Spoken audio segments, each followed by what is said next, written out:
بسم اللہ الرحمن الرحیم صلی اللہ تعالی علی محمد۔ رسول اکرم صلی اللہ تعالی علیہ وآلہ وسلم کی نصیحت۔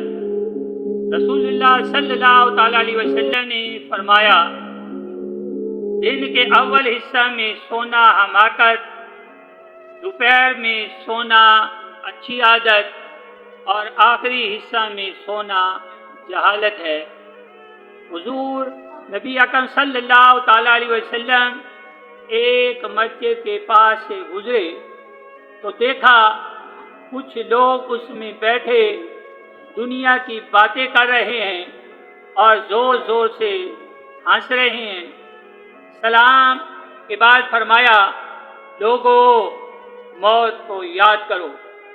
یہ کہہ کر آپ تشریف لے گئے۔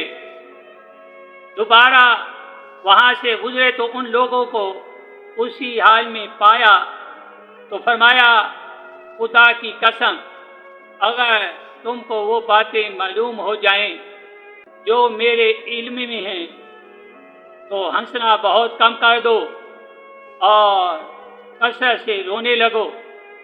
اتفاق سے تیسری مرتبہ وہاں سے گزرے تو ان لوگوں کو اسی حال میں پایا تو حضور نبی اکرم صلی اللہ علیہ وسلم نے فرمایا،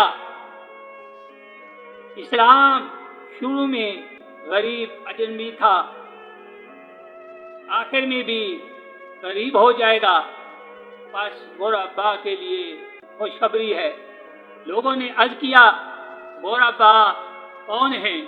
حضور نبی اکرم صلی اللہ علیہ وسلم نے فرمایا، جو امت کے فساد کے وقت دین پر قائم رہیں۔